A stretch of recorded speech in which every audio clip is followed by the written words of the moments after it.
So pupus, you may have heard that the organization formerly known as Sisters in Islam has now changed its name. It will now be called SIS Forum. This they did after being declared sesat, then declared not sesat, and after the Sultan of Selangor said the word Islam should not be used to arbitrarily benefit the company or for its interests. And he also said that the misuse of the word Islam in SIS name and publications could cause confusion among the Muslim community. Thank you for that decision, Patik Junjung Kasih Tuanku. But this raises a question for me. When is PAS gonna change its name?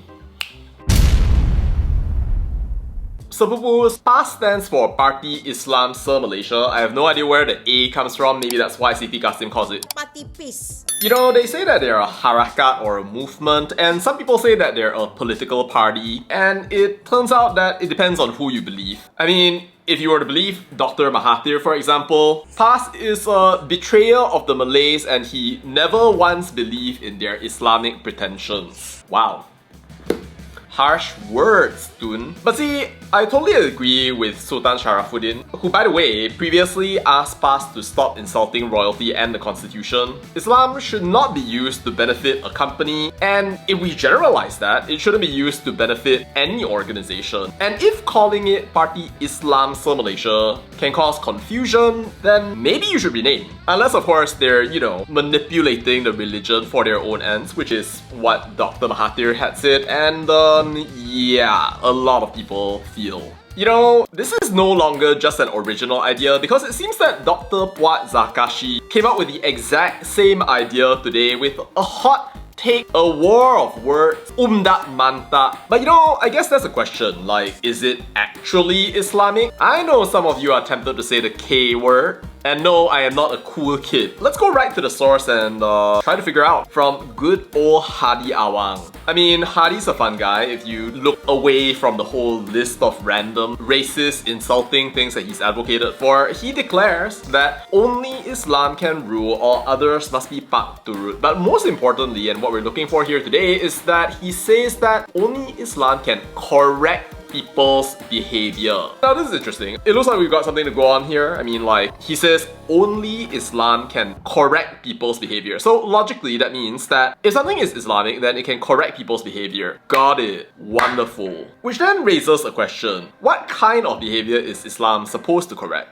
And if PAS is Islamic, then would it not correct them? I think most of you know by this point that PAS Ketua Penerangan or Information Chief Fadhli Shaari went all out just the other day and called the Prime Ministers of Thailand, Cambodia and Negara Tercinta a sheep, a goat and a monkey. Is it Islamic to dehumanize people like that? To mock them? To not apologize at all? I don't know about that, Sapupu. Is it Islamic to slander? Is it Islamic to be racist? Cause let me tell you, I've experienced both of these things and a lot of people in Malaysia have from people who are Muslim. How about mock the constitution and monarchy of this country? You know, I guess that some people would basically look at this and say that, oh, you should totally mock or you should bring down leaders who are not just. But I don't know, like, how are you defining justice? Are you saying that as long as somebody supports what you support and your political goals, your interpretation of the world, then they are just? Cause as far as I can see, that seems very much like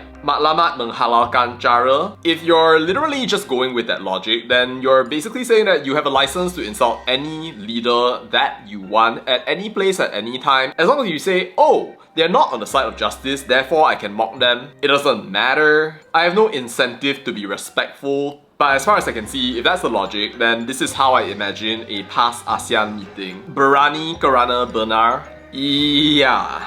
I don't know if we want to go down that route. I mean, take it from my point of view, right? If the religion is supposed to correct people's behavior and you cannot correct slander, racism, no adab, negative comments, disrespect for king and country, and corruption for that matter, then I have no idea what you're correcting. Apart from correcting people so that they start using religion for personal benefit, how Islamic is it to try to get votes from people using Islam, writing unhinged Facebook statuses about why people must vote for you, and not, by the way, respecting foreign policy in any way? But of course, you know, I am just your average daily cool kid, and I don't know anything about this religion. But frankly, if even this guy never trusted PAS and only viewed them as a way to accomplish his goals, I don't think that we can trust PAS. I have no reason to believe PAS for all in any way. I mean, if we really take the whole matlamat menghalalkan cara logic all the way to the end, then I guess PAS is Islamic,